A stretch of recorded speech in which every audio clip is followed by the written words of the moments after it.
Assalamualaikum warahmatullahi wabarakatuh. Apa kabar teman-teman semua? Bunda harap kalian semuanya dalam keadaan sehat walafiat dan teman-teman juga bisa mengikuti pelajaran yang akan Bunda sampaikan nanti. Baiklah, sebelum kita membuka pelajaran kita pada hari ini, marilah kita berdoa terlebih dahulu. Berdoa dimulai.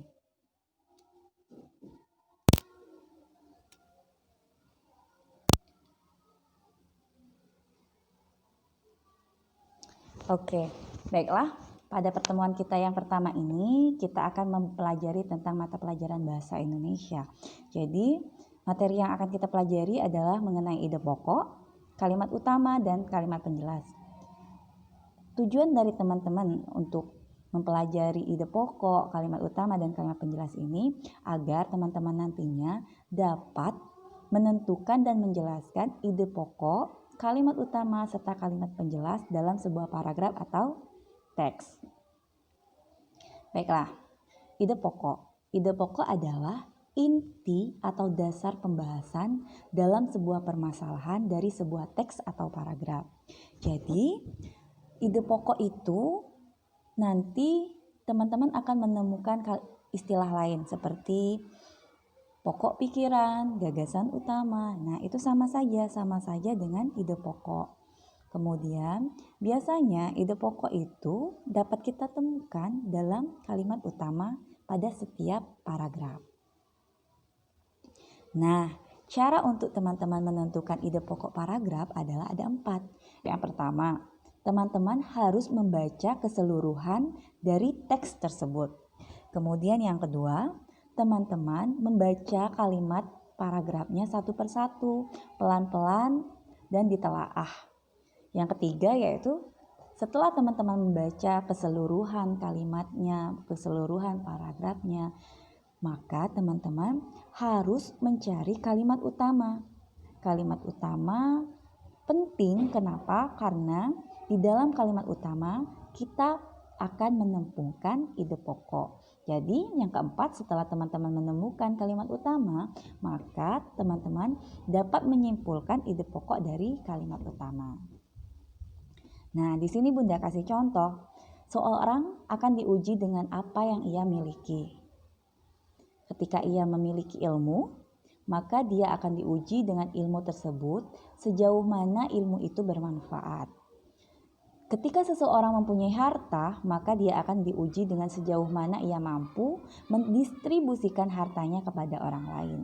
Nah, itu adalah contoh satu buah paragraf, di mana kalimat utamanya yang setelah kita membaca tadi, kita dapat menentukan bahwa kalimat utamanya ada pada awal paragraf, yaitu seseorang akan diuji dengan apa yang ia miliki. Ketika kita menemukan kalimat utama, yaitu teman-teman dapat menemukan ini, seseorang akan diuji dengan apa yang ia miliki. Nah, itu adalah kalimat utamanya. Maka kita dapat menarik kesimpulan ide pokoknya bahwa ujian untuk seseorang. Kenapa ujian untuk seseorang? Karena di sini dijelaskan bahwa seseorang akan diuji dengan apa yang ia miliki. Maka bisa juga teman-teman menuliskan seseorang akan diuji atau ujian untuk seseorang, itu sama saja. Nah, kemudian selanjutnya dalam sebuah paragraf atau teks itu teman-teman akan menemukan kalimat utama dan kalimat penjelas, dan itu pasti akan ditemukan. Kemudian kalimat utama, apa sih kalimat utama itu? Kalimat utama adalah kalimat yang di dalamnya terdapat ide pokok dalam paragraf yang bersifat umum atau masih luas. Biasanya letak kalimat utama itu ada di awal paragraf, di akhir paragraf, bahkan ada juga yang di awal dan di akhir. Itu namanya disebut dengan campuran. Nah, untuk jenis-jenis paragraf tadi, berdasarkan letaknya ada 3. Yang pertama yaitu paragraf deduktif. Paragraf deduktif di sini adalah kalimat utamanya berada pada awal paragraf. Nah, di awal. Sedangkan untuk paragraf induktif, paragraf kalimatnya yang kalimat utamanya ada di akhir paragraf. Nah, sedangkan untuk paragraf campuran, kalimat utamanya terdapat di awal dan di akhir campuran. Ini tidak menutup kemungkinan, jadi kalimat utama itu hanya ada di awal saja atau di akhir saja, atau bahkan ada di kedua-duanya.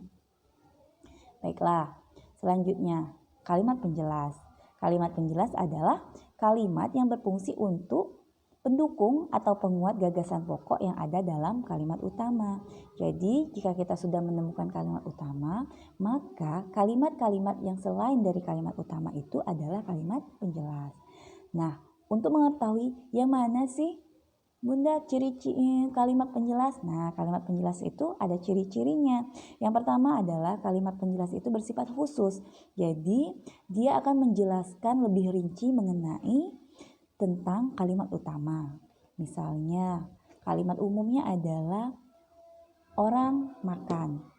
Ciri-ciri kalimat penjelasnya adalah orang itu makan nasi, pakai sayur, pakai ikan, pakai sambal. Nah, itu adalah penjelasan dari orang itu lagi makan. Nah, kalimat yang kedua yaitu kalimat penjelasnya ada kaitannya dengan kalimat sebelumnya, itu pasti. Yang ketiga yaitu memiliki kata sambung antar kalimat. Jadi dianya pasti akan menyambung, memiliki kata sambung. Karena seperti yang ciri-ciri nomor 2 tadi, dianya ada kaitan dengan kalimat sebelumnya. Terus yang keempat, dia tidak bisa berdiri sendiri karena maknanya akan kabur jika ia dipisah dengan kalimat yang lainnya. Yang kelima, biasanya kalimat penjelasan itu berupa fakta atau data. Nah, di sini Bunda beri contoh. Jadi dari satu contoh ini, teman-teman dapat menentukan ide pokok, kalimat utama, serta kalimat penjelasnya. Ya, langsung saja ya. Di sini, contohnya adalah bacaan yang baik untuk anak berisi contoh yang baik-baik pula. Cara yang dapat dilakukan dengan menampilkan tokoh kartun, boneka, badut yang lucu, tetapi masih mengandung unsur-unsur pendidikan. Tokoh binatang yang cerdik pun dapat pula mewakili pesan moral, misalnya kancil menipu buaya atau sejenisnya. Atau tokoh orang yang bertubuh besar raksasa tetapi sangat baik terhadap sesama. Nah, dari satu paragraf tadi atau teks tadi, kita dapat menentukan ide pokok, kalimat utama, dan kalimat penjelas. Coba kita baca, teman-teman baca sendiri. Dari paragraf itu, di manakah kalimat utamanya berada? Apakah di awal, apakah di akhir, ataukah di awal dan di akhir? Benar sekali. Kalimat utamanya ada di awal. Yang ini, bacaan yang baik untuk anak berisikan contoh yang baik-baik pula. Itu adalah paragraf deduktif. Karena kalimat utamanya ada di awal paragraf. Kenapa tidak di akhir, Bunda? Kenapa tidak di akhir? Karena coba kita baca yang di akhir. Kalimat terakhirnya adalah misalnya kancil menipu buaya atau sejenisnya. Tokoh orang bertubuh raksasa tetapi sangat baik terhadap sesama. Nah, itu kita tidak tahu. Kalimat itu langsung menjelaskan tentang misalnya, contohnya kancil menipu buaya atau sejenisnya.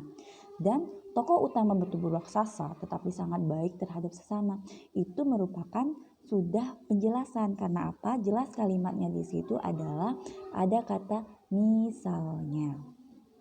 Berarti ada kata yang harus didukung sebelumnya. Seperti contoh tadi kan. Nah, jadi sudah kita tentukan bahwa kalimat utamanya adalah bacaan yang baik untuk anak berisi contoh yang baik-baik pula.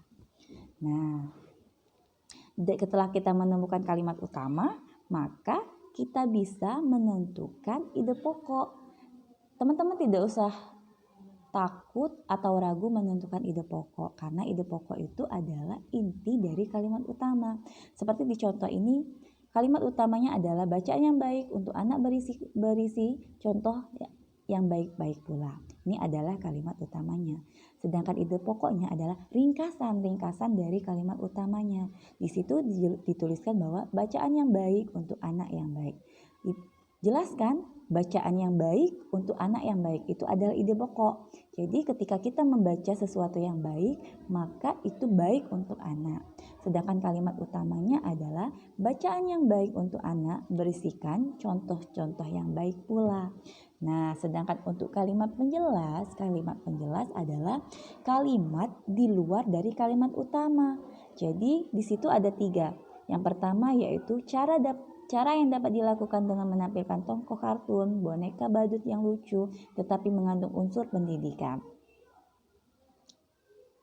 Nah, itu kalimat penjelas yang pertama. Ada di setelah kalimat utama, cara yang dapat. Nah, kan tadi kita sudah menentukan kalimat utamanya adalah bacaan yang baik untuk anak yang berisi contoh yang baik-baik pula. Itu adalah kalimat utama. Jadi sisa dari atau kalimat di luar dari kalimat utama ini adalah kalimat penjelas. Tidak usah ragu-ragu, itu pasti dapat dinyatakan kalimat penjelas. Kita lihat yang kedua, tokoh binatang yang cerdik pun dapat pula mewakili pesan moral. Nah, di sini dianya menjelaskan juga bahwa ada setelah dari yang boneka badut pendidikan tadi, tokoh utama yang cerdik pula mewakili pesan moral. Nah, itu adalah kalimat penjelas yang kedua. Sedangkan kalimat penjelas ketiga yaitu misalnya kancil menipu buaya atau sejenisnya, tokoh orang yang bertubuh raksasa tetapi sangat baik terhadap sesama. Itu adalah kalimat penjelas yang 3. Jadi jelaskan bahwa kalimat utama itu harus kita tentukan terlebih dahulu apakah dia ada di awal paragraf atau dia di akhir paragraf atau di antara keduanya. Setelah kalian menemukan kalimat utama, maka langkah kedua yaitu kalian dapat menyimpulkan ide pokok dari kalimat utama tersebut. Setelah kalian menemukan ide pokok dari kalimat utama, maka kalimat di luar dari kalimat utama tersebut adalah kalimat penjelas. Baiklah, untuk sebagai bahan referensi Bunda, apakah teman-teman sudah mengerti atas penjelasan yang Bunda sampaikan? Bunda memberikan latihan soal dua latihan soal. Jadi tugas teman-teman adalah menentukan ide pokok, kalimat utama serta kalimat penjelas dari 2 soal ini. Nah, apabila teman-teman mengalami kesulitan dalam menjawab soalnya atau masih kurang memahami dari penjelasan Bunda, baik itu ide pokok, kalimat utama, dan kalimat penjelas, teman-teman silahkan menghubungi Bunda, bertanya kepada Bunda melalui via Japri. Insya Allah akan Bunda jawab pertanyaan-pertanyaan dari Bunda. Mungkin itu saja materi kita pada hari ini. Semoga teman-teman bisa memahami materi yang Bunda berikan dan teman-teman dapat menjawab dengan baik pertanyaan yang Bunda berikan. Mungkin itu saja Bunda akhiri. Wabillahi taufiq wal hidayah. Wassalamualaikum warahmatullahi wabarakatuh.